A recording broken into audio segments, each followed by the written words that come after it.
Hello everyone and welcome back to another video. Yes, I am actually recording a video for the first time in months. The reason why I have been gone is because I actually lost my camera. So this is why this, isn't going to be the highest quality of videos that you're going to see on the channel. So just keep that in mind. But this video is, I believe, one that everyone's going to be intrigued by just by the title of the video, like my F1 2018 career mode team. So I'll just go through the process of me choosing the team, like what made me choose the team that I'm gonna choose. So what I'm gonna do is I'm gonna announce the team that I'm gonna drive for, and then I'm just gonna tell you the reason, like how I ended up wanting to choose this team. So the team that I'm going to be driving for in F1 2018 career mode will be the Alfa Romeo Sauber F1 team with Charles Leclerc as a teammate, which really it wasn't that hard to pick, really. I mean, I already decided, like, going into Australia, Sauber was going to be the team. But then they started to make all those improvements. But then because they still sit P9 in the championship, and I look at the performance chart of the R&D, they're like 9th. They're behind Toro Rosso, ahead of Williams. So I'm like, you know what? I'll just go with Sauber. So the reason why I've decided to go with Sauber, I'll just explain it right now. Is so basically, so going into the team, so the top 3 teams, they are ruled out straight away. Ferrari, Mercedes, and Red Bull. They're all cancelled out straight away just because. What's the fun in starting on a top team straight away? It's just and then it would just get very boring. Like, for example, if we go in like a Ferrari or Mercedes, then we're just then it's just gonna be podiums every single race. We might move to a top team later on in the career, but just not as soon as the career mode starts. And then 2 more teams were then ruled out of the question: McLaren Renault and Toro Rosso Honda.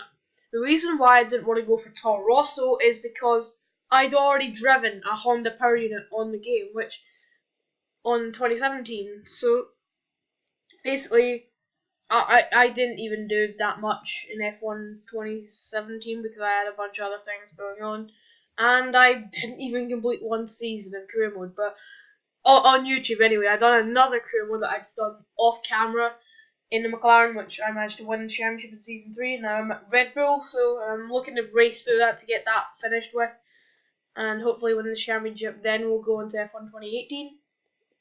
So yeah, Toro also ruled out the question with the Honda power unit.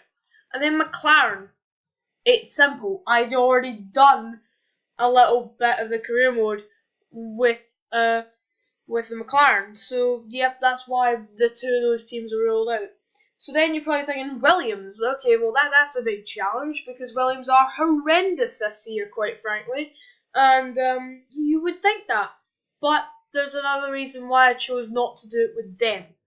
The reason why is because I've got multiple reasons. Number 1 is because I feel like a lot of people are going to do Williams, mainly just because of how bad they've been this year. So I didn't want to just hop on the bandwagon of doing Williams. So yeah, although it was a close chance to do Williams. So yeah, that's just my reasoning for not doing Williams, just because I mean a lot of people are gonna do it. Another reason is, who am I even going to pair up with? Because I mean Lance Stroll is a proven point scorer, and he has a podium, which is quite terrifying. But then again, it's like he crashes a whole lot, so I don't know if I wanted to have a teammate that's just gonna crash. And then there is another reason of Sergei Sorokin. I mean, I get he has personally been better than Stroll in my opinion, but he isn't really that quick either. So yeah.